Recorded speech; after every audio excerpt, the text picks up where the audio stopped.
हिंदी सकता हूँ। अध्याय 306 लगातार। पिछला अध्याय। अगला अध्याय। अगले 3 चैलेंज भी पहले चैलेंज की तरह ही समाप्त हुए। माइकल ने उन्नत तलवारों का इस्तेमाल करके अपने विरोधियों को पराजित किया। उसने उन बेचारे छात्रों को जानलेवा घाव दिए जिससे वे लगभग मर ही गए थे। चौथी चुनौती थोड़ी अधिक कठिन थी, लेकिन फिर भी यह कैलेब और लिंकन के साथ उनके अभ्यास सत्रों की तुलना में कुछ भी नहीं थी। वे अभ्यास सत्र बिल्कुल अलग स्तर के थे। जब उसने 5वीं चुनौती के लिए अपने प्रतिद्वंदी को देखा तो उसकी रुचि कम होने लगी थी। माइकल का सामना एक जाने पहचाने अवेकेंड फ्रेडरिक कोल्बेनहाइम से था। मुझे कभी पता नहीं था कि तुम फ्रेशमैन रैंकिंग के टॉप 100 में पहुंच गए थे, माइकल ने फ्रेडरिक से अखाड़े के बाहर मुलाकात के दौरान कहा। मैं इनहेरिटेंस तकनीक को गहराई से समझने की पूरी कोशिश कर रहा हूं। इसका मतलब है कि मुझे अपने सोल ट्रेट एओरन को महसूस करते हुए और यह मेरे शरीर, मन और आत्मा को कैसे प्रभावित करता है, इस पर ध्यान देते हुए जितना हो सके लड़ना होगा। ये काफी दिलचस्प है, फ्रेडरिक ने कुछ हद तक बेपरवाही से जवाब दिया। यह आसानी से पता चल रहा था कि फ्रेडरिक इस समय थोड़ा तनाव में था, लेकिन उसने शांत और संयमित दिखने की कोशिश की। माइकल जानता था कि फ्रेडरिक पिछले कुछ महीनों में बाकी जागृत लोगों की तुलना में कहीं अधिक मेहनत कर रहा था। 3 स्टार सोलर ट्रेट एओरन पर उसका नियंत्रण काफी बेहतर हो गया था और इनहेरिटेंस तकनीक की उसकी समझ भी बहुत गहरी हो गई थी।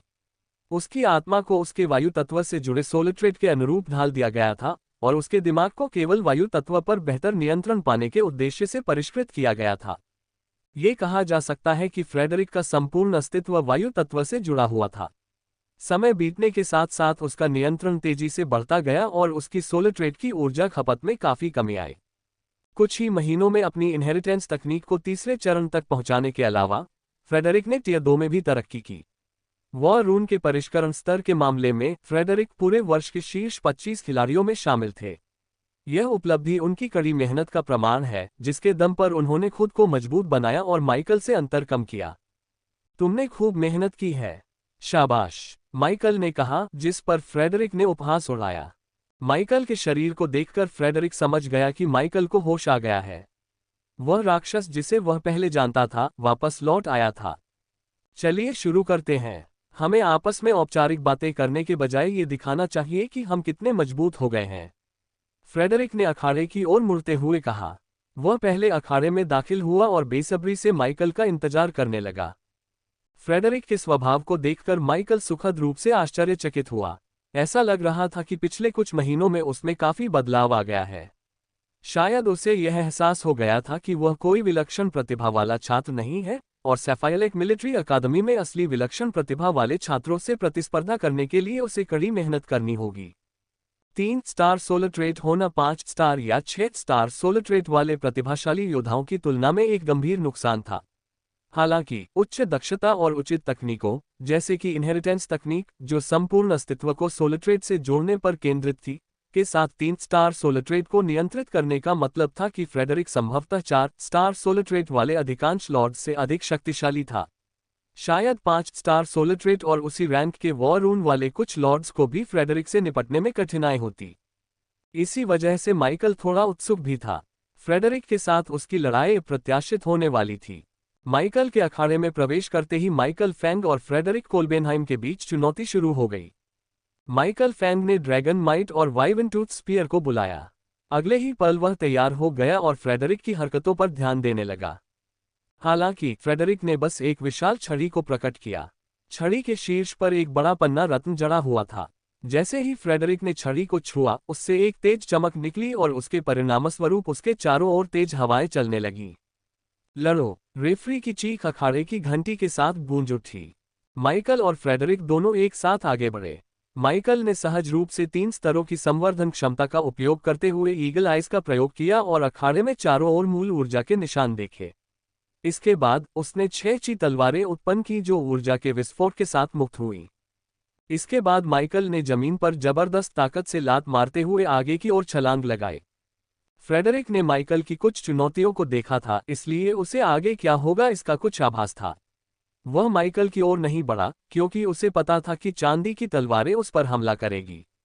इसके बजाय उसने अपने पूरे शरीर को तेज हवाओं से ढक लिया और साथ ही अपने निचले शरीर पर विशेष ध्यान केंद्रित किया ताकि उसकी फुर्ती में जबरदस्त वृद्धि हो सके। उसका वजन कम हो गया और वह तेजी से आसपास घूमने लगा। फ्रेडरिक बिना गति खोए दाएं बाएं घूमता रहा। उसने ची तलवारों को आसानी से चकमा दिया और जवाब में अदृश्य पवन तलवारें उत्पन्न की। अदृश्य पवन तलवारें फ्रेडरिक के सबसे घातक हमलों में से एक थीं। जैसे ही माइकल करीब आया, फ्रेडरिक ने बिना किसी झिझक के उन्हें छोड़ दिया। हालांकि अदृश्य पवन तलवारें माइकल तक पहुंचने की तो दूर, उसके वाइवेंटूथ भाले को भी पार नहीं कर पाईं। माइकल ने वाइवेंटूथ भाले को निष्कर्षण शक्ति से लेपित किया था। उसने संवर्धन की कई परतें भी लगाईं, जिससे प्राकृतिक हथियार कलाकृति और भी मजबूत हो गई। इसके बाद माइकल तेजी से आगे बढ़ा और अदृश्य पवन तलवार को काटते हुए उन्हें एक साथ बांधे रखने वाली ऊर्जा के अंशों को निकाल लिया। जैसे ही उनकी ऊर्जा के ये अंश नष्ट हुए, संपीड़ित पवन तलवारों की पूरी नींव ढह गई। पहले से संपीड़ित हवाएं एक साथ मुक्त हो गईं, जिससे घातक हमले गर्म झोंकों में बदल गए जो माइकल के चेहरे को छू गए। ऐसा मत सोचो कि मैं तुम्हारी अदृश्य हवाओं के जाल में फिर से फंस जाऊंगा, माइकल ने सोचा। उसके होठों के कोने ऊपर की ओर मुड़ गए। मुझे लगता है कि आपको इस पर एक नज़र डालनी चाहिए। फ्रेडरिक जिन अदृश्य हवाओं को उत्पन्न कर सकता था, उनके बारे में उसे पूरी जानकारी थी। ये हवाएं अधिक ऊर्जा खर्च करती थीं, लेकिन सामान्य रूप से फ्रेडरिक की हवाओं पर छाई रहने वाली हरी आभा से कहीं अधिक घातक थीं। फ्रेडरिक द्वारा नियंत्रित हवाओं के चारों ओर छाई हरी आभा से उसकी योजनाएं आसानी से उजागर हो जाती थीं। यही कारण था कि फ्रेडरिक अपने प्रतिद्वंद्वी के खिलाफ दिमागी दांव पेच खेलता था, जिसमें वह सामान्य रूप से नियंत्रित हवाओं और एक विशेष तात्विक तकनीक से नियंत्रित हवाओं की प्राकृतिक अदृश्यता का संयोजन इस्तेमाल करता था। लेकिन फ्रेडरिक के लिए निराशा की बात यह थी कि इससे कोई फर्क नहीं पड़ता था कि फ्रेडरिक उस पर अदृश्य तत्वों के हमलों से हमला करता है या हरे रंग से ढकी पवन तलवारों का इस्तेमाल करता है। उन्नत ईगल आइज की बदौलत वह अदृश्य पवन तलवारों को भी उतनी ही अच्छी तरह देख सकता था। माइकल आगे बढ़ता रहा और चारों दिशाओं से आ रही कई हवा की किरणों से बड़ी फुर्ती से बचता रहा। उसे चारों ओर से आ रही हवा की किरणों के खिलाफ कोई बड़ा कदम उठाने की जरूरत नहीं थी। इसके बजाय वह अपनी गति को ज्यादा खोए बिना बाकी किरणों से बचते हुए सबसे परेशान करने वाले हमलों को भी नाकाम कर सकता था। जब तक माइकल ने सभी हमलों से खुद को बचा लिया, तब तक उसके और फ्रेडरिक के बीच की दूरी घटकर 5 मीटर से भी कम रह गई थी। माइकल की सटीक चालों के कारण फ्रेडरिक एक कोने में धकेल दिया गया, जिससे माइकल को वह मौका मिल गया जिसका वह लंबे समय से इंतजार कर रहा था। उसने कई स्तरों के संवर्धन से युक्त एक स्पिरिट व्हिप बनाए और फ्रेडरिक पर हमला किया। हालांकि स्पिरिट व्हिप के टकराने से 1/4 सेकंड पहले ही फ्रेडरिक ने हवाओं की एक शक्तिशाली दीवार खड़ी कर दी। हवाएं तेजी से चली और माइकल को चारों ओर से घेर लिया, जिससे वह पल भर में जमीन से ऊपर उठ गया। पल भर में हवाओं का वह झोंका एक ऐसे तूफान में बदल गया जिसने फ्रेडरिक की लगभग सारी ऊर्जा खत्म कर दी। लेकिन फ्रेडरिक अपनी पूरी ऊर्जा लगाने को तैयार था, बशर्ते वह माइकल को अखाड़े से बाहर फेंक सके। माइकल के साथ महीनों तक अभ्यास करने के बाद फ्रेडरिक को पता चल गया था कि माइकल शारीरिक रूप से बेहद शक्तिशाली है। उसे ये भी पता था कि माइकल के पास एक आक्रामक प्रकार की सोल ट्रेट है जिससे वह मानसिक हमले कर सकता है। प्रतिद्वंद्वी से मुकाबला करते समय मानसिक हमले फ्रेडरिक के लिए सबसे बड़ी चिंता थे। दुर्भाग्य से वह फिलहाल अपनी मानसिक दृढ़ता की कमी को पूरा नहीं कर सकता था। उसे पहले अपनी पूरी एकाग्रता अपनी इनहेरिटेंस तकनीक पर लगानी थी, अन्यथा वह पिछड़ जाता। इस प्रकार माइकल को करीब आने का मौका देकर फ्रेडरिक कोलोसियम के नियमों का पूरा फायदा उठाने के लिए पहले से ही तैयार था। उसकी योजना माइकल के मानसिक हमले से पहले ही उसे अखाड़े से बाहर ले जाने की थी। माइकल को घेरने वाला तूफान बहुत बड़ा नहीं था। इसके विपरीत ये काफी छोटा था और उसकी बाहों और पैरों को कसकर जकड़े हुए था, मानो उसकी हरकतों को सीमित कर रहा हो। हवाएं बहुत तेज और कुछ हद तक तीखी थीं, जो माइकल के शरीर को सैकड़ों बार चीर रही थीं। माइकल केवल कराह उठा, फिर उसने अपने दिल और तेजी से काम कर रहे दिमाग को शांत करने के लिए अपने दांत भींच लिए। फिर उसने अपनी सहज प्रवृत्ति को हावी होने दिया। ऊर्जा निष्कर्षण की शक्ति उसके शरीर से निकली और माइकल का शरीर सुनहरा हो गया। ऊर्जा निष्कर्षण की शक्ति पूरी तरह से निकलने से पहले ही उसके हाथों और पैरों के आसपास की हवा की ऊर्जा खत्म हो गई। ऊर्जा निष्कर्षण की शक्ति के विस्फोटक रूप से निकलने से चारों ओर एक चीख गूंज उठी, जिसने तूफान की ऊर्जा को बेरहमी से सोख लिया। फ्रेडरिक को तभी एहसास हुआ कि उसने तूफान पर से अपना नियंत्रण खो दिया है, जो पूरी ताकत से चारों दिशाओं में बिखर गया। हवा के तेज झोंके फ्रेडरिक के चेहरे से टकरा रहे थे और वह सदमे और उलझन भरे भाव से माइकल को घूरने से खुद को रोक नहीं पाया। माइकल अपने होठों पर हल्की सी मुस्कान ली अखाड़े के किनारे पर धीरे से उतरा। उसके पूरे शरीर से सुनहरी चमक निकल रही थी, जिससे अखाड़े में बढ़ता दबाव और भी बढ़ गया था। ड्रैगन माइट की शक्ति पहली बार पूरी तरह से प्रकट हुई जब से उसने अपने दुश्मनों को चुनौती देना शुरू किया था, और उसके चारों ओर सुनहरी रोशनी से लिपटी कैंची तलवारें प्रकट हो गईं। तुम्हें इनसे बचकर निकलना चाहिए, माइकल ने ऊर्जा के विस्फोट के साथ ची तलवारें छोड़ने से ठीक पहले कहा। फ्रेडरिक ने माइकल के शरीर को ढकने वाली सुनहरी आभा को पहले भी कई बार देखा था। हालांकि वह कभी यह नहीं समझ पाया कि उस सुनहरी आभा की शक्ति क्या थी। अब भी जब उसने अपने पूरे ध्यान, अपनी ईथर छड़ी की अनूठी क्षमता और अपनी अधिकांश ऊर्जा से उत्पन्न हुए तूफान पर से नियंत्रण खो दिया था, तब भी फ्रेडरिक उस सुनहरी रोशनी की शक्ति के बारे में निश्चित नहीं हो पा रहा था। फिर भी वह बुरी तरह डरा हुआ था। सुनहरी रोशनी उसकी सोलट्रेड से कई गुना अधिक शक्तिशाली थी, जिसे वह शायद ही कभी महसूस करता था। वह खुद को बेबस महसूस कर रहा था, ठीक वैसे ही जैसे ज़ीक के खिलाफ लड़ते समय हुआ था, जब वह अपनी आई ऑफ इल्यूजन की शक्ति से अनजान था। ये डरावना था, लेकिन फ्रेडरिक हार नहीं मानना चाहता था। उसने अपनी बची हुई आखिरी ऊर्जा का इस्तेमाल किया, आगे की ओर झुका जब तक कि वह लगभग जमीन को छूने ही वाला नहीं था, और जमीन पर लात मारने के बाद अपने पैरों के नीचे से हवा का एक झोंका छोड़ा। फ्रेडरिक पलक झपकते ही अखाड़े में घुस गया। उसके हाथों में मौजूद एथर वेंड गायब हो गई और उसकी जगह दो खतरनाक रूप से चमकते हुए खंजर आ गए। पलक झपकते ही फ्रेडरिक माइकल के पास पहुंच गया। वह माइकल के चलने से भी कहीं अधिक तेजी से उसके सामने प्रकट हुआ। उसकी असाधारण चपलता और निपुणता काफी समय बाद पहली बार देखने को मिली। फ्रेडरिक के हाथ इतनी तेजी से चल रहे थे कि ज्यादातर लोग उनका पीछा नहीं कर पा रहे थे। उसके खंजर खतरनाक सटीकता के साथ माइकल के महत्वपूर्ण अंगों की ओर बढ़ रहे थे। लेकिन माइकल ये सब देख सकता था। जिस क्षण फ्रेडरिक आगे की ओर झुकने लगा, वह अपने दोस्त के साथ आमने सामने की लड़ाई के लिए तैयार हो गया था। माइकल को इस बात का अंदाजा नहीं था कि फ्रेडरिक कितना तेज हो गया था। भले ही वे दोनों एक ही रैंक पर थे, लेकिन फ्रेडरिक माइकल से कहीं ज्यादा तेज था। उसके शरीर का विकास पूरी तरह से चपलता और फुर्ती पर आधारित था। उनकी शारीरिक शक्ति किसी भी तरह से कम नहीं थी, लेकिन यह माइकल की तरह परिष्कृत नहीं थी, जिनकी पवित्र सुधार शरीर परिष्करण तकनीक शक्ति, चपलता, निपुणता और सहन शक्ति के समान वितरण पर केंद्रित थी।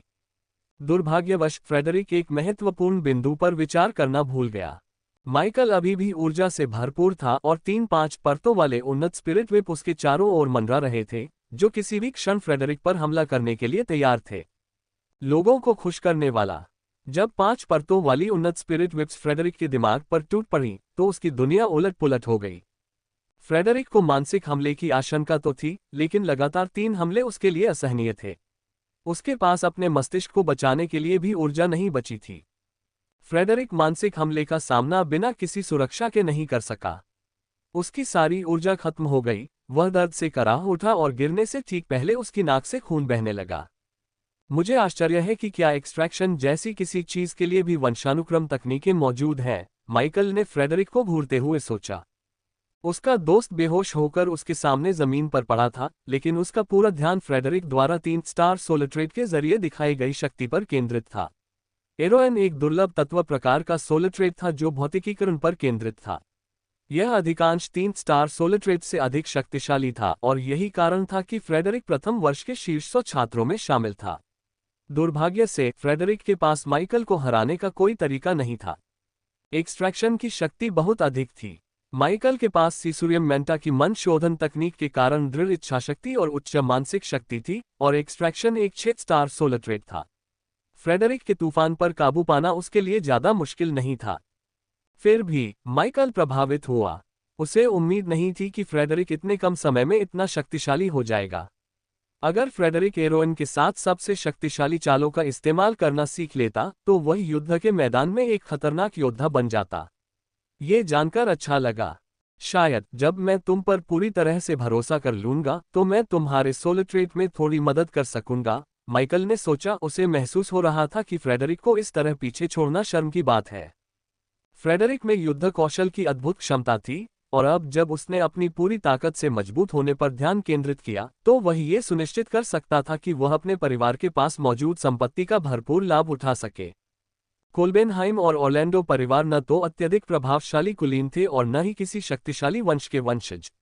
हालांकि व्यापार के लिहाज से उन्हें बहुत लाभ प्राप्त था क्योंकि फ्रेडरिक और जैकलिन के क्षेत्र समुद्र के निकट थे। यह एक दुर्लभ स्थिति थी। ओरिजिन एक्सपेंस में पाए जाने वाले महासागर के अनूठे तत्व, ऊर्जा से भरपूर नमक और दुर्लभ गुणों वाली मछलियां, विशेष रूप से ओरिजिन साइफन स्टारफिश, भारी मुनाफे में बेची जा सकती हैं। ओरिजिन साइफन स्टारफिश को मारा या बेचा नहीं गया था, बल्कि यह एक ऐसा दानव था जिसे जीवित पकड़ा गया और भारी कीमत पर बेचा गया क्योंकि इसमें एक बहुत ही उपयोगी विशिष्ट नस्लीय विशेषता थी। ओरिजिन साइफन स्टारफिश भोजन की कीमत पर उत्पत्ति विस्तार उत्पन्न और संचित करती थी और इसे आसपास के वातावरण में फैलाती थी, जिससे उत्पत्ति ऊर्जा से भरपूर वातावरण बनता था, यहां तक कि उत्पत्ति विस्तार के बाहर भी। कोल्बेनहाइम और ऑरलैंडो परिवार का व्यापारिक साम्राज्य सदियों से समुद्र से प्राप्त वस्तुओं पर आधारित था और अब तक कोई भी उनके एकाधिकार को चुनौती नहीं दे पाया था। इसके विपरीत कोल्बेनहाइम और ऑरलैंडो परिवार उस क्षेत्र में अद्वितीय थे और वे इसका भरपूर उपयोग करने में निपुण थे। यही कारण था कि भले ही उनकी आत्मा की विशेषताएं अपेक्षाकृत कमजोर मानी जाती थीं, फिर भी मानव समाज में उनका इतना अधिक प्रभाव था। हालांकि फ्रेडरिक और माइकल के पास विरासत में मिली तकनीकें, अनोखी मौलिक तकनीकें और अपनी ताकत बढ़ाने के कई अन्य साधन विकसित करने के लिए पर्याप्त धन था, फिर भी भविष्य में उनके बीच का अंतर बढ़ता ही गया। माइकल के पास एक्सट्रैक्शन जैसी सोल ट्रेट होने के कारण ऐसा होना तय था। फिलहाल उसके सबसे कमजोर लड़ाकू प्रकार के सोल ट्रेट्स भी 4 स्टार के थे। भविष्य में उसके सोल ट्रेट्स की स्टार रेटिंग बढ़ने के साथ यह स्थिति भी बदल जाएगी। फिलहाल माइकल धैर्यपूर्वक तब तक इंतजार कर रहा था जब तक कि चिकित्सा दल फ्रेडरिक का इलाज न कर दे। जिन सभी छात्रों को उसने चुनौती दी थी, उनमें से फ्रेडरिक सबसे कम घायल था। उसे केवल मानसिक चोटें आई थीं, साथ ही उसकी ऊर्जा भी पूरी तरह से खत्म हो गई थी।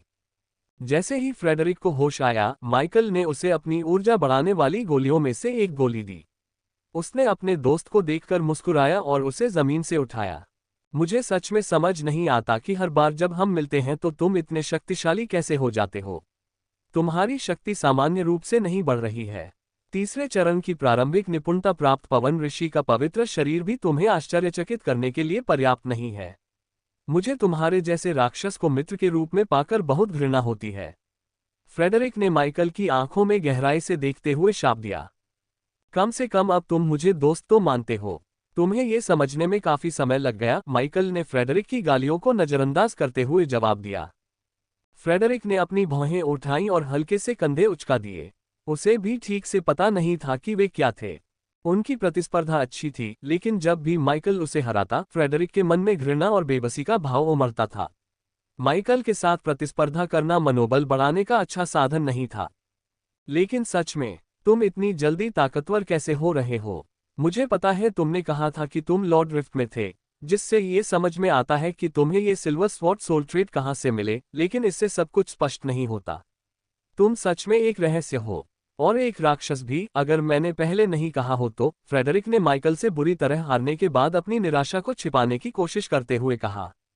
माइकल ने एक पल के लिए अपने रहस्य के कुछ अंश बताने के बारे में सोचा, लेकिन फिर उसने ऐसा न करने का फैसला किया। वह फ्रेडरिक पर इतना भरोसा करता था कि उसे अपने कुछ रहस्य बता सके, लेकिन उसे ये भी यकीन था कि फ्रेडरिक रहस्य रखने में माहिर नहीं था, खासकर जैकलिन जैसी जिज्ञासु और हर बात में दखल देने वाली प्रेमिका के आसपास। माइकल ने फ्रेडरिक, कालेब और संभवतः एलिस के लिए एक सोल कॉन्ट्रैक्ट बनाने पर विचार किया, लेकिन वह अभी तक सभी संभावित खामियों को दूर करने के लिए पर्याप्त आश्वस्त नहीं था। सोल कॉन्ट्रैक्ट्स के बारे में उसके ज्ञान की कमी ही उसके संकोच का पर्याप्त कारण थी। वह एक्सट्रैक्शन के बारे में कुछ तथ्यों को जनता के सामने उजागर नहीं करना चाहता था, कम से कम अभी तो नहीं। शायद मैं तुम्हें बाद में बताऊंगा, बस इतना जान लो कि मैं रुकने वाला नहीं हूं, माइकल ने शरारती मुस्कान के साथ कहा। फ्रेडरिक को हराने के बाद माइकल ने लगातार 5 जीत हासिल करके शीर्ष 100 में प्रवेश कर लिया। वह 12 स्टार खिलाड़ियों में से किसी एक को चुनौती दे सकता था, और उसने यही करने की योजना बनाई थी। दुर्भाग्यवश 12 सितारे व्यस्त थे। विलियम के अलावा, जिसकी देखभाल की जा रही थी, सैफाइलेक मिलिट्री अकादमी में इस समय कोई नहीं था। जीक, लिंकन और कालिब तो थे, लेकिन माइकल उनसे पंगा नहीं लेना चाहता था। माइकल उनके साथ बैटल एक्सचेंज जाना चाहता था। यही कारण था कि माइकल को सिस्टम को यह बताना पड़ा कि वह 12वें स्टार को चुनौती देना चाहता है, और सिस्टम को उसे तब सूचित करना चाहिए जब 12वां स्टार वापस आ जाए। इसके बाद माइकल ने अपनी पौराणिक अनुभूति कलाकृति में मूल ऊर्जा को प्रवाहित करने पर ध्यान केंद्रित किया। चूंकि उसका प्रतिद्वंदी यहाँ नहीं था, इसलिए बेहतर यही था कि वह युद्ध की तैयारी ठीक से कर ले। माइकल को लगा कि जब 12वीं स्टार ओरिजिन एक्सपेंस से वापस लौटेगी तो उसे स्वागत उपहार देना चाहिए। ये सोचकर माइकल फ्रेडरिक के साथ लिंकन और जीक के पास गया।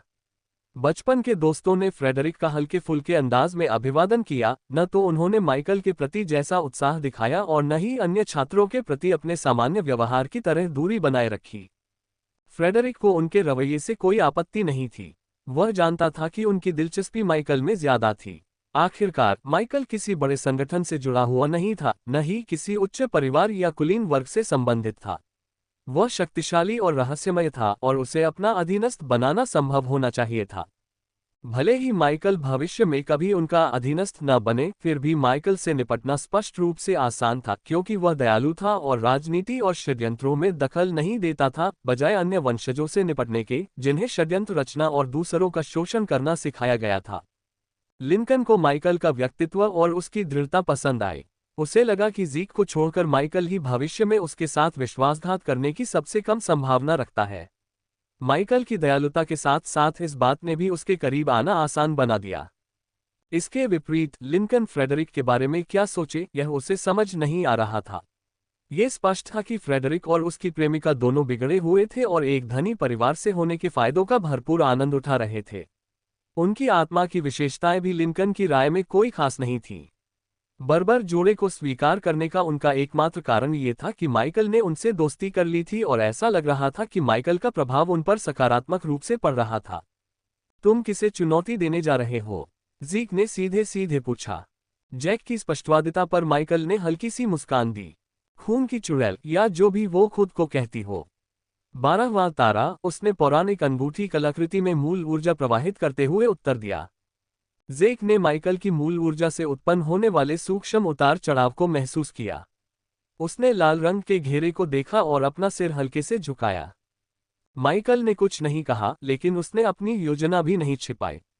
वह लिंकन और जीक से बातचीत करते हुए बस इंतजार करता रहा। इसी बीच कुछ और छात्र उन दोनों बचपन के दोस्तों के पास आए। उन्होंने लिंकन और जीक के करीब आने की कोशिश की, लेकिन लिंकन और जीक ने उनमें से अधिकांश को नजरअंदाज कर दिया।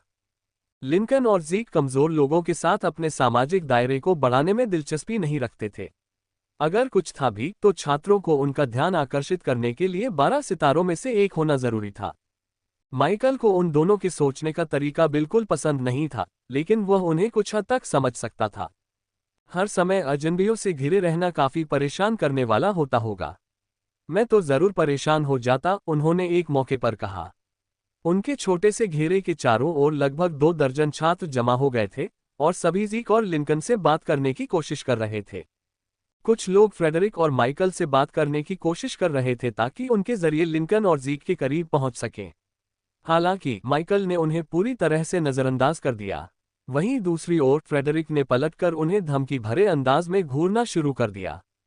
कुछ छात्र पीछे हट गए, लेकिन कुछ अन्य छात्रों ने फ्रेडरिक को घूरकर देखा और उसके करीब आ गए। हम बचपन से ही सीखते हैं कि हम होने का क्या मतलब है। बड़े परिवारों के अधिकांश वंशज जन्म से ही दूसरों को खुश करने वाले लोगों से घिरे रहते हैं। इसीलिए ऐसे लोगों को ढूंढना महत्वपूर्ण है जो सीधे सादे, ईमानदार हों और जानबूझकर हारकर हमें खुश करने की कोशिश करने के बजाय हमें बुरी तरह हराने को तैयार हों। लिंकन ने माइकल की ओर सीधे देखते हुए कहा। हाँ, मैं बुरी तरह हारने के बजाय तुम दोनों को हराना पसंद करूंगा, माइकल ने कहा और मन ही मन जोड़ा। जल्द ही। माइकल ने जो बात चुपचाप कही, उसे सुनकर जीक ने अपनी भौहें ऊपर उठा ली, जबकि लिंकन मुस्कुराया। मैं बिल्कुल इसी बात की बात कर रहा हूं। माइकल ने सोचा था कि उसे ब्लडविच के ओरिजिन एक्सपेंस से लौटने तक कुछ समय इंतजार करना पड़ेगा, लेकिन उसे यह उम्मीद नहीं थी कि उसे अगली सुबह तक इंतजार करना पड़ेगा। इसलिए उन्होंने लिमिट ब्रेकर कोर्स में भाग लेने का फैसला किया और मेमोरी लेन तकनीक की अपनी समझ को और गहरा किया। अब जब माइकल किताबों से ज्ञान और जानकारी निकाल सकते थे, तो मेमोरी लेन की प्रभावशीलता में काफी कमी आ गई। फिर भी मेमोरी लेन को एक बैकअप के रूप में रखना मददगार था, जिसका उपयोग तब किया जा सकता था जब वे सीधे स्रोत से जानकारी प्राप्त करने में असमर्थ हों। कोर्स पास करने के लिए माइकल को सेमेस्टर के अंत तक मेमोरी लेन के दूसरे चरण में महारत हासिल करनी ही थी। इसलिए जब भी उसे समय मिले वह इस तकनीक का अभ्यास कर सकता था। मेमोरी लेन का अभ्यास करने के अलावा माइकल ने सीज़ोरियम मेंटा से अपने दिमाग को परिष्कृत करने में कुछ समय बिताया। उन्होंने ऊर्जा बढ़ाने वाली 2 गोलियां ली और सोने से पहले कुछ घंटों तक अपने दिमाग को परिष्कृत किया। उन्हें सोने के लिए केवल कुछ ही घंटे मिले थे क्योंकि उनकी क्रिस्टल घड़ी सुबह सुबह बज उठी, जो कोलोसियम की प्रणाली की सूचना थी जिसने उन्हें जगा दिया। सूचना बहुत सरल थी। ब्लड विच ने उसकी चुनौती स्वीकार कर ली थी। तीसरे अखाड़े में लड़ाई शुरू होने से पहले उसे तैयारी के लिए आधा घंटा दिया गया था। माइकल झटपट बिस्तर से उठा और जल्दी से नहाया। वह कोलोसियम की ओर चल पड़ा, जहां कुछ थके हुए छात्र पहले से ही उसका इंतजार कर रहे थे। छात्र सूर्य और 12 सितारों की लड़ाइयां देखने में व्यस्त थे, लेकिन अपने लिए नहीं।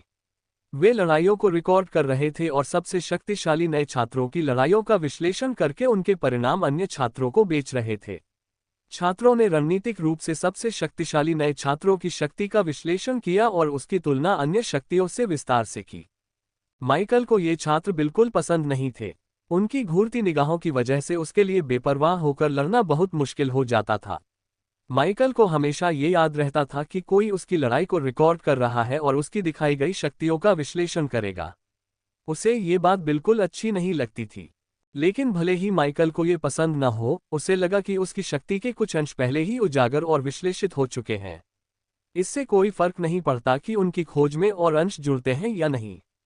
अगर मैं तुम जैसे लालची लोगों का फायदा उठाऊं तो क्या होगा? माइकल ने उन छात्रों को देखते हुए सोचा जो बड़ी दौलत कमाने के लिए लगभग बेताबी से जानकारी इकट्ठा करने की कोशिश कर रहे थे। ब्लड विच को हराने के बाद वह नहीं चाहता था कि कोई और उसे चुनौती दे। अगर दोपहर तक, जब तक वे रवाना नहीं हो जाते, उसे और चुनौतियां स्वीकार करनी पड़ती तो यह उसके लिए परेशानी का सबब बन जाता। तो मेरा लक्ष्य अपने दुश्मनों के दिलों में डर पैदा करना है ताकि वे मुझे चुनौती देने के बारे में सोच भी न सके। माइकल ने खुद से पूछा और फिर कंधे उचका दिए। वह फिर से जरूरत से ज्यादा सोच रहा था और उसे एहसास हुआ कि वर्तमान पर ध्यान केंद्रित करना बेहतर है।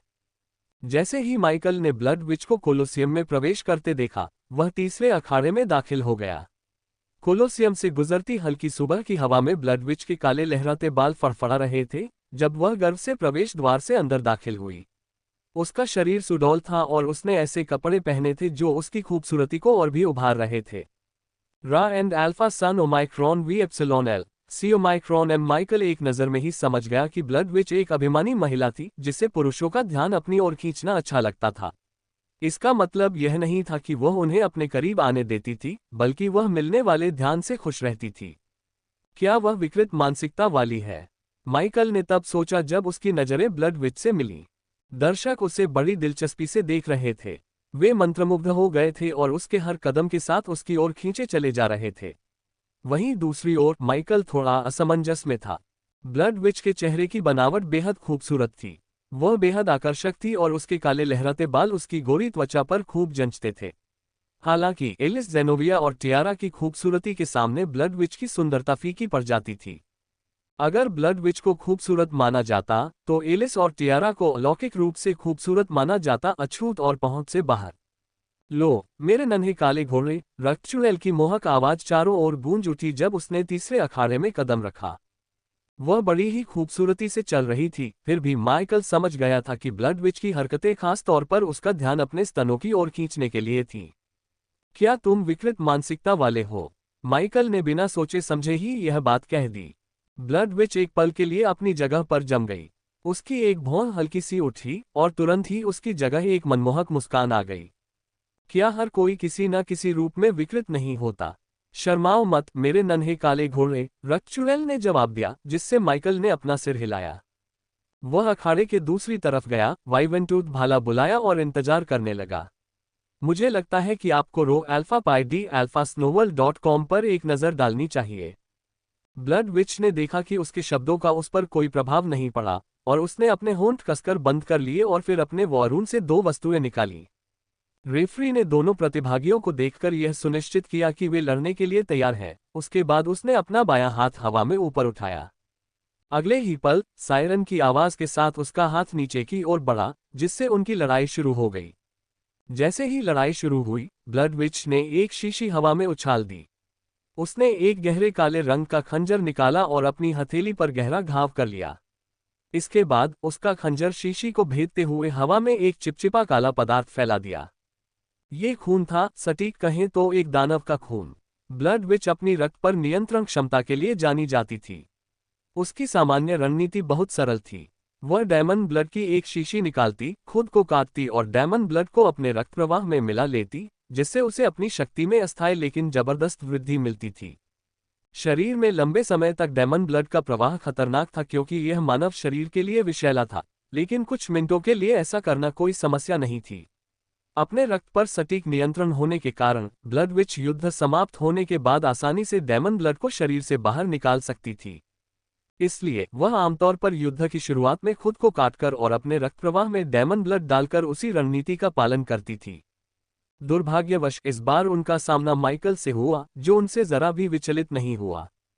लड़ाई शुरू होते ही माइकल पलक झपकते ही तेजी से आगे बढ़ा। ब्लड विच ने उसकी इस कोशिश को देखा और हल्की सी मुस्कान दी। ऊर्जा के एक तीव्र विस्फोट के साथ उसके घाव से निकली खून की बूंदें हवा में तैरने लगीं। खून की बूंदें गोलियों में बदल गईं और भयानक गति से माइकल की ओर बढ़ीं। फ्रेडरिक की अदृश्य पवन तलवारें भी इन गोलियों की तुलना में धीमी और कम घातक थीं। लेकिन माइकल को कोई चिंता नहीं थी।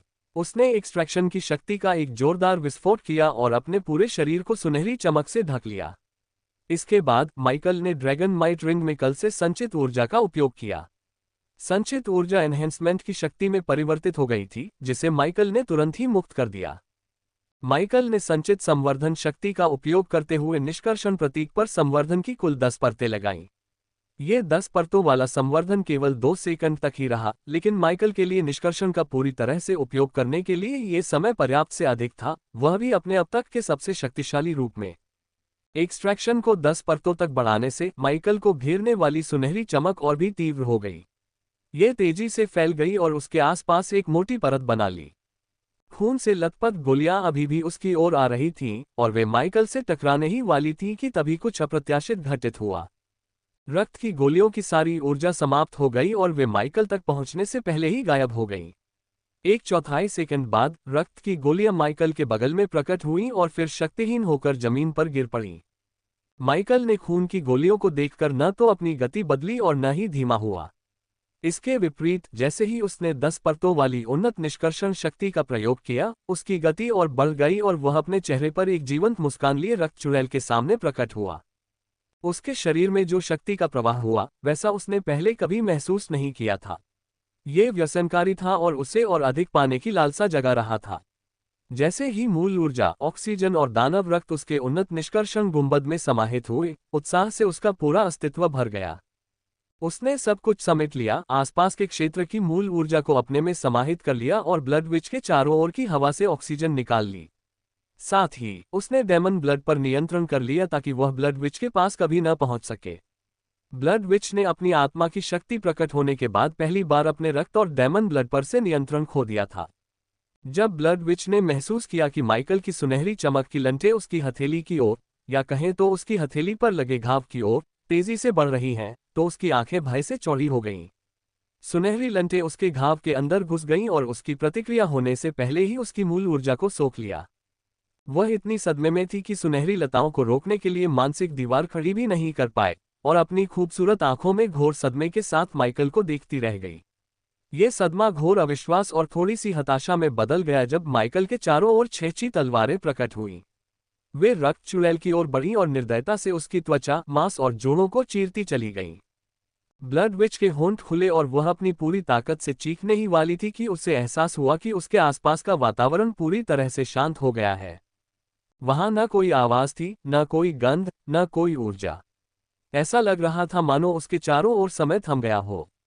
उसे यह याद दिलाने के लिए कि वह किसी भयानक दुष्स्वप्न में नहीं फंसी है, बस एक सुनहरी चमक से ढका हुआ, काली आंखों वाला युवक था। उसकी काली आंखें भावहीनता से उसे घूर रही थीं।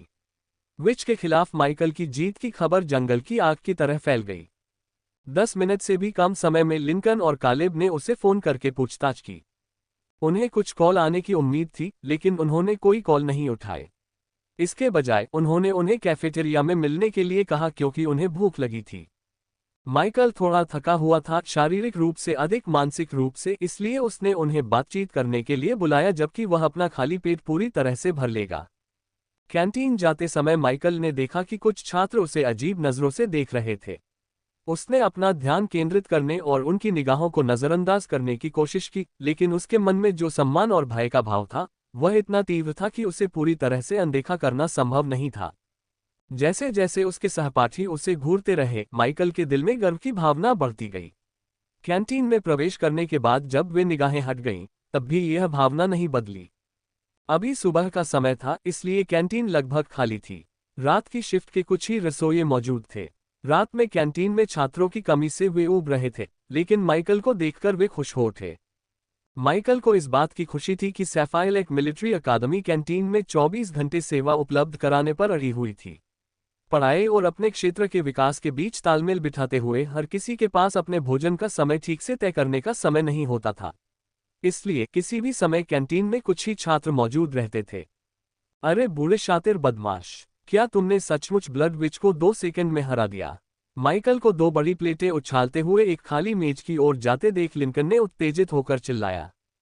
उसकी आवाज पूरी कैंटीन में गूंज उठी, जिससे आसपास मौजूद कुछ छात्रों का ध्यान उसकी ओर आकर्षित हुआ। यहां तक कि रसोइयों ने भी ऊपर देखा कि क्या हो रहा है, लेकिन उन्होंने पाया कि माइकल बैठ गया और ऐसे खाने लगा जैसे कुछ हुआ ही न हो। लिंकन जल्दी से माइकल के पास पहुंचा और उसके सामने बैठ गया। उसके बाद ज़ीक भी बैठ गया, जिसने एक शब्द भी नहीं कहा। वह बस माइकल को घूरते हुए सुनता रहा। क्या तुम्हें पता भी है कि ब्लड विच के खिलाफ तुम्हारी लड़ाई ने कितनी अफवाहें फैलाई हैं? रैंकिंग में बदलाव हुए अभी 1 घंटा भी नहीं हुआ है, फिर भी अकादमी फोरम तुम्हारे बारे में 20 से अधिक थ्रेड्स से भरा हुआ है। लिंकन ने बेचैनी से एक पैर से दूसरे पैर पर वजन बदलते हुए अपनी हथेलियों को मेज पर दबाते हुए कहा। लिंकन हमेशा से थोड़ा अधीर था, लेकिन जब वह उत्साहित होता था तो यह और भी बदतर हो जाता था। चूंकि रैंकिंग में बदलाव केवल रेफरी और उच्च अधिकारियों द्वारा ही किया जा सकता है, इसलिए यह तथ्य है कि तुमने ब्लड विच को हरा दिया। बधाई हो, ज़ीक ने अपने बचपन के दोस्त की उत्तेजना को नजरअंदाज करते हुए शांत भाव से कहा। माइकल ने ज़ीक को देखकर मुस्कुराया, फिर उसका ध्यान लिंकन की ओर चला गया। इनमें से ज्यादातर बातें बढ़ा चढ़ाकर बताई गई हैं। मैंने अपनी अंगूठी की जादुई शक्ति का इस्तेमाल करके ब्लड विच को उसके रूप बदलने से पहले ही काबू कर लिया। उसे उम्मीद नहीं थी कि मैं उसके खून के गोलों को चीरते हुए उसके दानव रूप में बदलने को रोक दूंगा, या जो भी वो उसे कहती है, उसने बेपरवाही से जवाब दिया और फिर खाना जारी रखा। सैफाइर लेक मिलिट्री अकादमी के रसोइये सर्वश्रेष्ठ थे और माइकल उस अद्भुत स्वाद से मंत्रमुग्ध हो गया। उसके सामने रखा भोजन ब्लड विच को घूरने से कहीं बेहतर था। मैंने पूरी कोशिश की कि बैटल एक्सचेंज के लिए रवाना होने से पहले कोई भी मुझे चुनौती देने के बारे में सोचे भी नहीं। मैं व्यस्त हूं और रवाना होने से पहले मुझे कुछ काम निपटाने हैं, माइकल ने खाना खाते हुए कहा। अंगूठी में निहित संवर्धन शक्ति का उपयोग करके उसने ऐसी शक्ति का प्रदर्शन किया जो उसके स्तर का कोई भी व्यक्ति कभी प्रकट नहीं कर सकता था। निम्न स्तरीय द्वितीय लॉर्ड के पास इतनी ऊर्जा नहीं थी कि वह ऐसा कर सके। तो इसलिए तुम कल से रिंग में ऊर्जा बचा रहे हो, ज़ीक ने अचानक माइकल की पहले की हरकतों को याद करते हुए टिप्पणी की और इसे एक प्रश्न के बजाय एक तथ्य के रूप में कहा। खाना खाते हुए माइकल ने सिर हिलाकर ज़ीक के संदेह की पुष्टि की। लेकिन इससे यह बात स्पष्ट नहीं होती कि आपको उसे मानसिक आघात क्यों पहुंचाना पड़ा, कालेब ने पीछे से समूह के पास आते हुए कहा। कैफेटेरिया में प्रवेश करते ही उसने माइकल की बातें सुनी और उनकी चर्चा में शामिल हो गया। दरअसल मुझे उससे थोड़ी अधिक मजबूत होने की उम्मीद थी। ये थोड़ा निराशाजनक था, इसलिए मैंने अंततः उसे तलवारों से भेद दिया, भले ही उसने मानसिक रूप से पहले ही हार मान ली थी, माइकल ने समझाया। उसकी आवाज में उदासीनता झलक रही थी, लेकिन उसकी आंखों में निराशा स्पष्ट थी।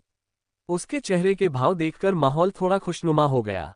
लिंकन और कालेब अपने दोस्त को देखकर मुस्कुराए और ज़ीक के होठों के कोने भी हल्के से ऊपर की ओर मुड़ गए। अब तो तुम कुछ ज्यादा ही घमंडी हो रहे हो क्या? क्या तुम चाहते हो कि मैं तुम्हें थोड़ा पीट दूं? लिंकन ने मजाक में पूछा, जिस पर कालेब ने कहा, मुझे भी शामिल कर लो। काफी समय हो गया है जब हमने अभ्यास किया था। चलो मैं तुम्हें दिखाता हूं कि मेरी फ्रोजन नोवा कितनी ताकतवर हो गई है। मुझे लगता है कि आपको roalpha-pi-d-alpha-snowball.com पर एक नज़र डालनी चाहिए। लिंकन ने कालेब को घूरते हुए गहरी भौहें चढ़ाकर कहा, क्या तुम्हें अपने 7 स्टार सोल ट्रेट पर कुछ ज्यादा ही घमंड नहीं है? क्यों ना मैं तुम्हें भी अक्ल सिखा दूं। तुम घमंडी होते जा रहे हो, या तुम हमेशा से ऐसे ही हो? उसने मुस्कुराते हुए कहा। कैलेब ने लिंकन को घूरते हुए मुस्कुराते हुए कुर्सी से उठते हुए कहा, चलो फिर हमारे पास दोपहर तक का समय है। मैं तुम्हें दिखाऊंगा कि मैं कितना ताकतवर हो गया हूं। माइकल और ज़ीक ने झगड़ रहे दोनों लोगों को देखा और फिर एक दूसरे को देखकर मुस्कुराए। उन्होंने व्यंग्यात्मक मुस्कान के साथ सिर हिलाया। जब ज़ीक को एहसास हुआ कि झगड़ने वाले दोनों लोग गंभीर थे तो उसने कहा, मैं रेफरी बन सकता हूं। इसी बीच माइकल ने सिर हिलाते हुए कहा, बार्थोलोम्यू कॉर्पोरेशन से निपटने से पहले मुझे कुछ खरीदारी करनी होगी। कुछ लोगों ने हैरानी से उसकी बात सुनी, जिसके बाद माइकल ने स्थिति को थोड़ा और विस्तार से समझाया। मैं बार्थोलोम्यू कॉर्पोरेशन में कृषि से संबंधित योजनाओं में निवेश कर रहा हूं। उन्हें एक मासिक कोटा चाहिए, जिसे बैटल एक्सचेंज के लिए रवाना होने के बाद पूरा करना मुश्किल होगा। आखिर हम वहां कुछ समय के लिए रुकेंगे। बैटल एक्सचेंज पूरे 1 महीने तक चलेगा। इसके बाद जीतने वाले विद्यार्थियों का वह समूह जिसे लेसर डायमेंशन में भेजा जाएगा, ट्राइटन एलायंस का एक इकाई के रूप में प्रतिनिधित्व करने के लिए प्रशिक्षण लेगा। फ्लैग वॉर शुरू होने तक वे बरसेरकर्स और वॉरलॉक सेंटोस के साथ 2 महीने बिताएंगे ताकि वे और अधिक शक्तिशाली बन सकें और अपनी टीम वर्क को बेहतर बना सकें। इसका मतलब ये था कि माइकल कम से कम 3 महीने तक लगातार बार्थोलोम्यू कॉर्पोरेशन को कृषि संबंधी योजनाएं उपलब्ध नहीं करा सकता था। उसे उच्च अधिकारियों से बात करके ये सुनिश्चित करना था कि अनुबंध में उल्लिखित शर्तों को पूरा न करने पर उसे किसी प्रकार का दंड न भुगतना पड़े, या फिर कोई दूसरा समाधान खोजना था। क्या आप बंजर भूमि में कृषि परियोजना के नए निवेशक हैं? ज़ीक ने थोड़ा हैरानी से पूछा। ओह हाँ, क्या मैंने ये पहले ही नहीं कहा था? माइकल ने पूछा। उसे देर से एहसास हुआ कि उसने वनकल्पित बोनो के साथ किए गए अपने समझौते और बार्थोलोम्यू कॉर्पोरेशन की कृषि परियोजना को प्रायोजित करने के बारे में किसी को नहीं बताया था। ज़ेक कुछ देर तक माइकल को देखता रहा, एक शब्द भी नहीं बोला। वहीं कालेब और लिंकन एक दूसरे को घूर रहे थे, उनकी आंखों में लड़ाई का जज्बा था। झगड़ रहे दोनों ने माइकल की बात तक नहीं सुनी। वे बस ज़ेक के आने का इंतजार कर रहे थे ताकि वह उनके बीच मध्यस्थ बन सके। ये तो हैरान करने वाला है, या शायद नहीं? ज़ीक ने खुद से पूछा। उसने धीरे से बुदबुदाया, क्या उसकी दौलत का स्रोत यही है? मुझे लगा था कि एलिस ने उसे अपना अधीनस्थ बनाने के लिए पाला पोसा था, लेकिन शायद ऐसा न हो।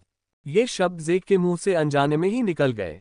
उसने ये सब इतनी धीमी आवाज में कहा था कि माइकल को मुश्किल से ही उसका एक छोटा सा हिस्सा सुनाई दिया। ज़ेक को खुद को संभालने में कुछ सेकंड लगे।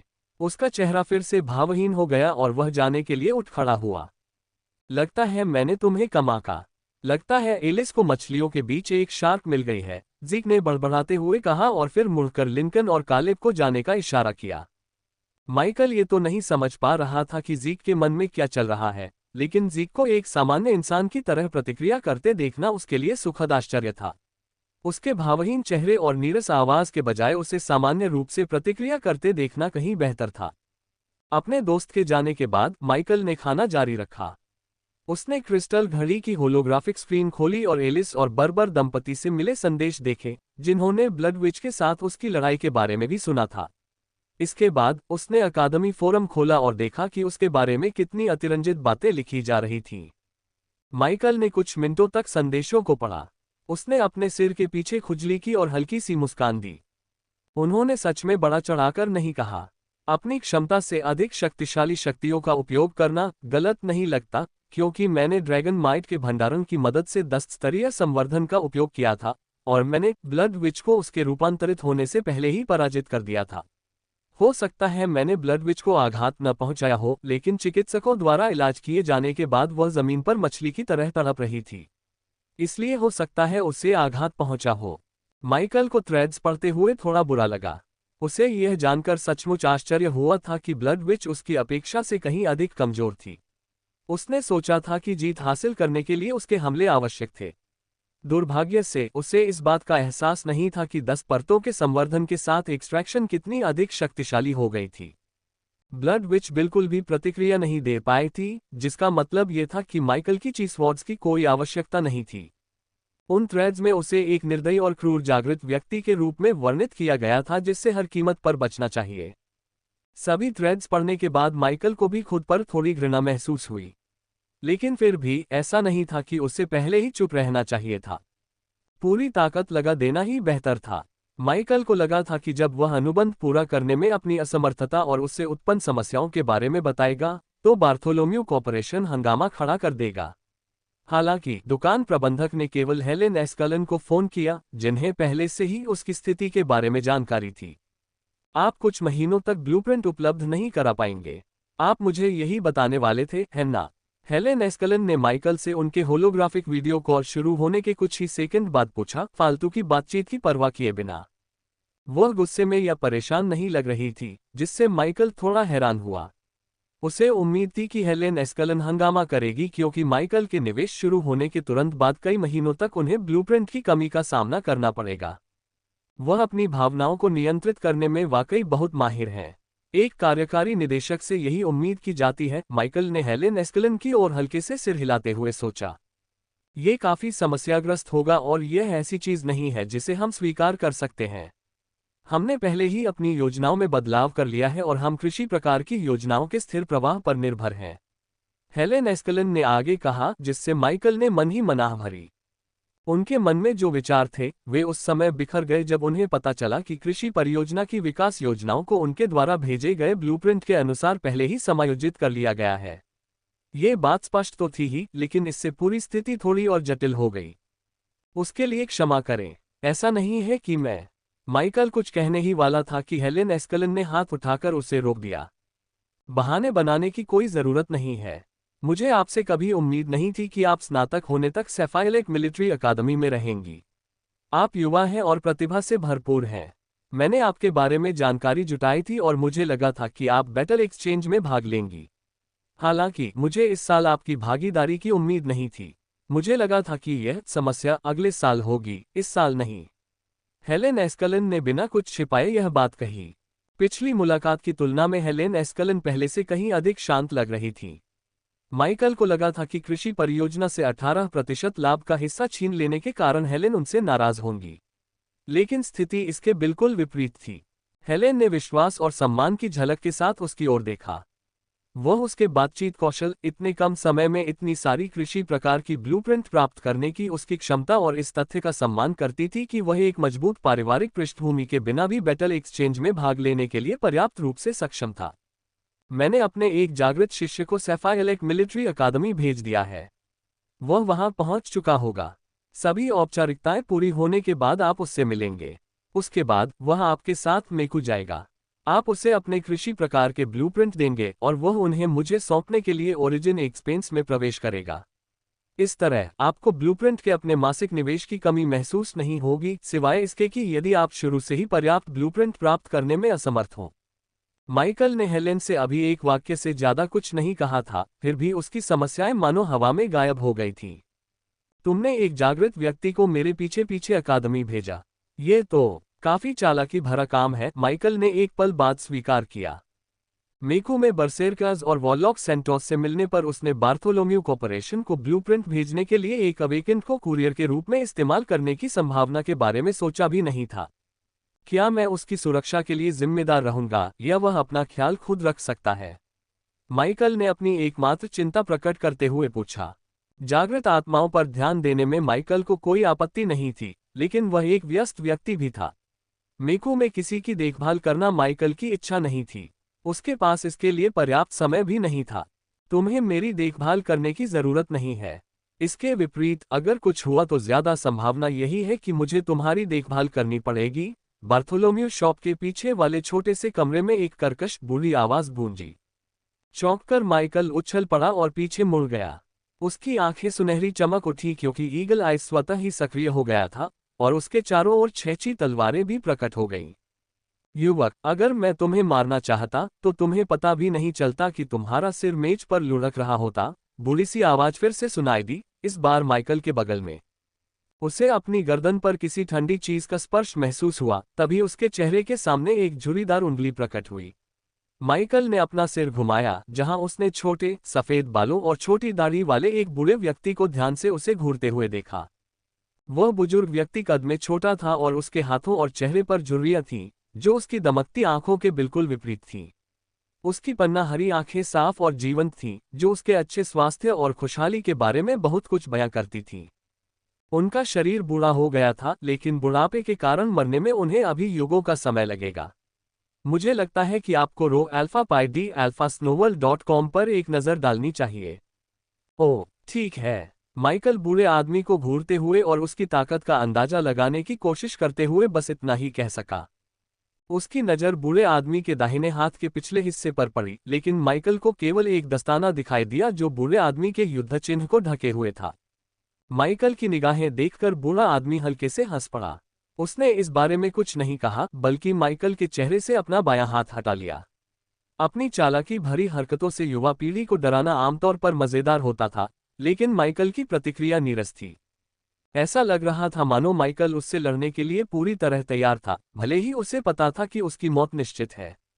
माइकल की निगाहों में जरा भी झिझक या अपने जीवित रहने को लेकर कोई संदेह नहीं था, बस अपने प्रतिद्वंदी का डटकर सामना करने का इरादा था। ऐसा लग रहा था मानो माइकल बेपरवाह था, और माइकल जैसे नौजवान को ऐसा नहीं सोचना चाहिए था। हेलेन एस्कलन ने उन्हें माइकल की स्थिति और माइकल, कुछ छात्रों और अकादमी के एक शिक्षक के बीच हुई घटना के बारे में पहले ही सूचित कर दिया था। उस बूढ़े व्यक्ति ने खुद छानबीन की और जल्दी ही पता लगा लिया कि माइकल के भाई की हाल ही में मृत्यु हो गई थी और उसके परिवार के बाकी सदस्यों ने अतीत में भाइयों को छोड़ दिया था। पहली नज़र में तो ऐसा लग रहा था कि माइकल ठीक है, लेकिन उसकी आंखों में जो भाव थे वे सामान्य से बहुत दूर थे।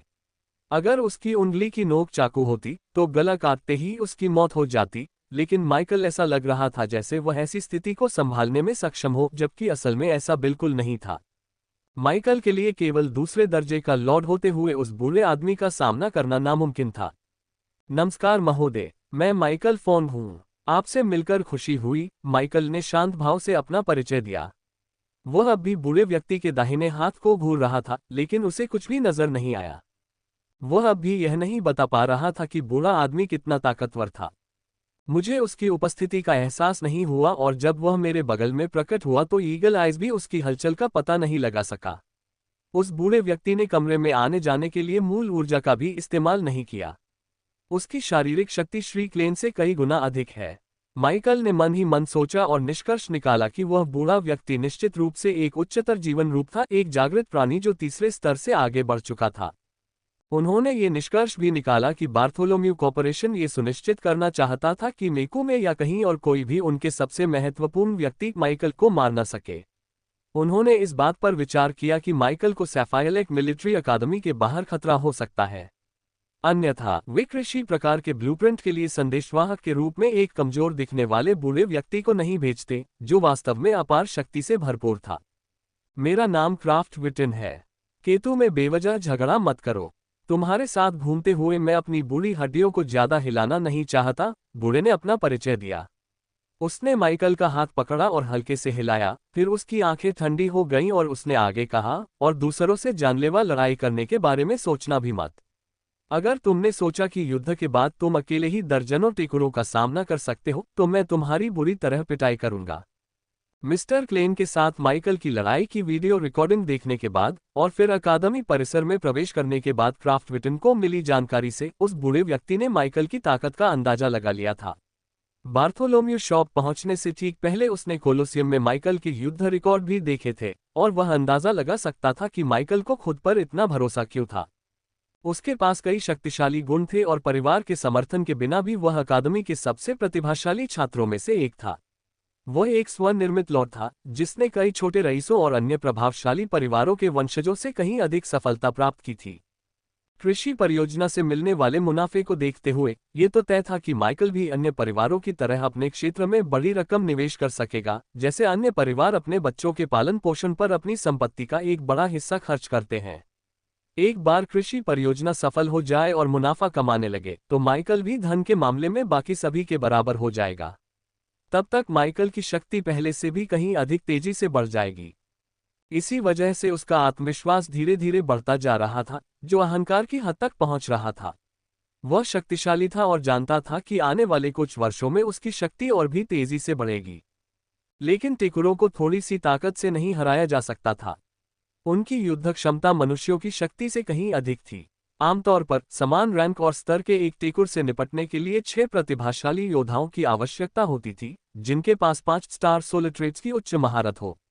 यदि टेकुर कोई प्रतिभाशाली योद्धा हो और उससे युद्ध का कुछ अनुभव हो, तो 6 जागृत योद्धा भी पर्याप्त नहीं होते, जिनके पास 5 स्टार सोल ट्रेट्स हों। अंतरायामी ध्वज युद्ध में अहंकार और अति आत्मविश्वास के साथ भाग लेना मृत्यु का कारण बन सकता था, और क्राफ्ट विटन ऐसा होने नहीं दे सकता था। माइकल कृषि परियोजना का सबसे महत्वपूर्ण निवेशक था और बार्थोलोम्यू कॉर्पोरेशन के लिए ओलंपस की सफलता का एकमात्र साधन था। वह उनके लिए सोने की मुर्गी, उनका खजाना था। उसकी हर हाल में रक्षा करनी होगी।